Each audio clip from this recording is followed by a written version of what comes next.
नमस्कार दोस्तों, ऋषि के चैनल पर आपका फिर से स्वागत है। और आज हम आपको बता रहे हैं मौनी अमावस्या के बारे में। हिंदू धर्म में अमावस्या तिथि का विशेष महत्व है। इस दिन गंगा स्नान, पूजा, जप और दान का विधान है। मान्यता है कि अमावस्या के दिन पूजा, जप, तप और दान आदि से देव देवता प्रसन्न होते हैं। पितरों को तृप्त करने के लिए पिंडदान और तर्पण आदि किया जाता है ताकि वे संतुष्ट हो वंशजों को आशीर्वाद दे सकें। पितृजन प्रसन्न होकर व्यक्ति को सुख, समृद्धि और दीर्घायु का आशीर्वाद देते हैं। हर माह के कृष्ण पक्ष की अंतिम तिथि को अमावस्या होती है। इस दिन बड़ी संख्या में श्रद्धालु पवित्र नदियों में स्नान और पूजा आदि करते हैं। माघ माह में पड़ने वाली अमावस्या को मौनी अमावस्या कहते हैं। दोस्तों, इस बार मौनी अमावस्या 1 फरवरी के दिन पड़ रही है। कई जगह मौनी अमावस्या को 2 दिन मनाया जा रहा है, 31 जनवरी और 1 फरवरी।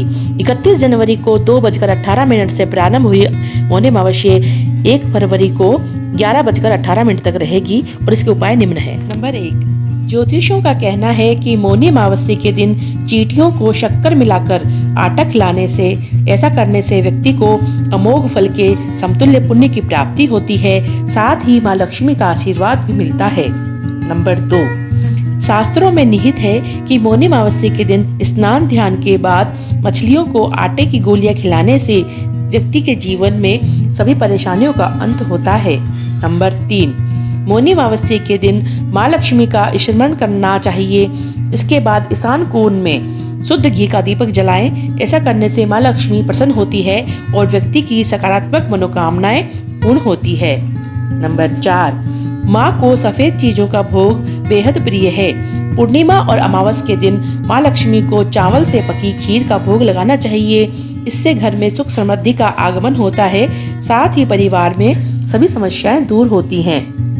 नंबर 5, मौनी अमावस्या के दिन माँ लक्ष्मी को प्रसन्न करने के लिए पूजा, जप, तप के पश्चात दान अवश्य करना चाहिए।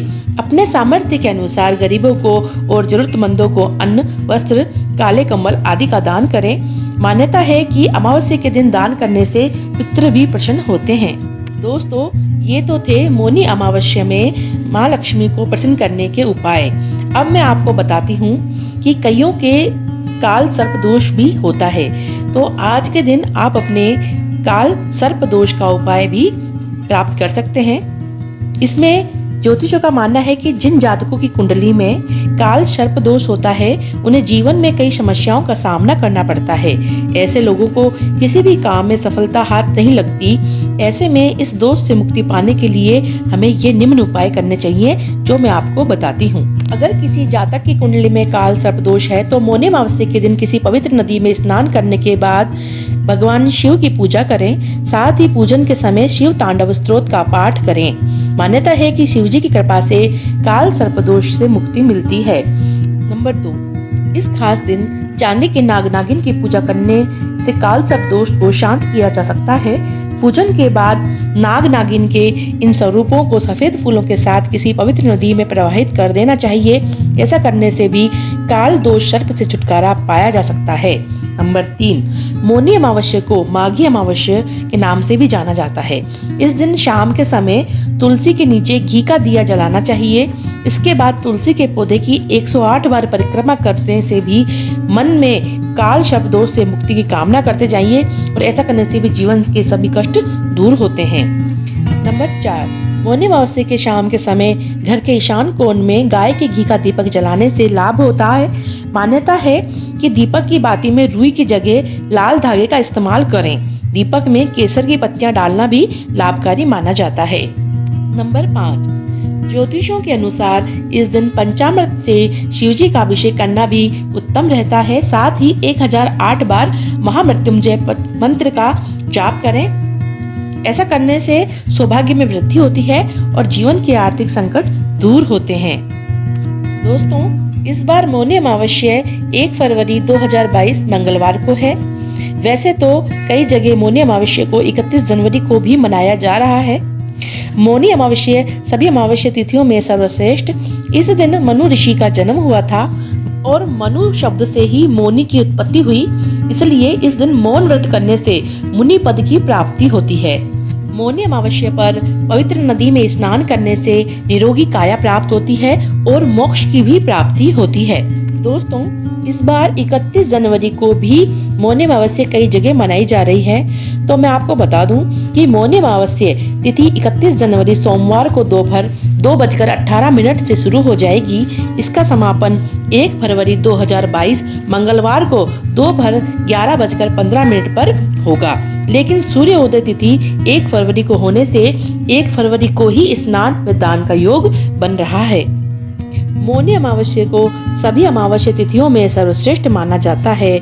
मान्यता है कि इस दिन शारीरिक, भौतिक और दैविक तीनों प्रकार के पापों से मुक्ति मिलती है तथा धरती पर समस्त सुखों को भोगने के बाद मनुष्य को वैकुंठ लोक की प्राप्ति होती है। बता दें कि अमावस्या की तिथि भगवान विष्णु को काफी प्रिय है।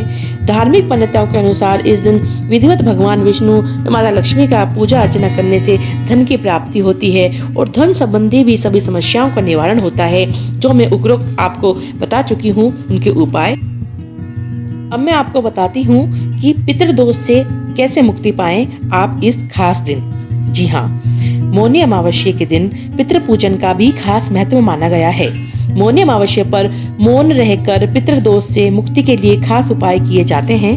पितृदोष से मुक्ति पाने के लिए इस दिन पितरों का ध्यान करते हुए सूर्य देव को जल अर्पित करें। पितृदोष निवारण के लिए लोटे में जल लें और इसमें लाल फूल और थोड़े से काले तिल डालें। इसके बाद अपने पितरों की शांति की प्रार्थना करते हुए सूर्य देव को ये जल अर्पित करें।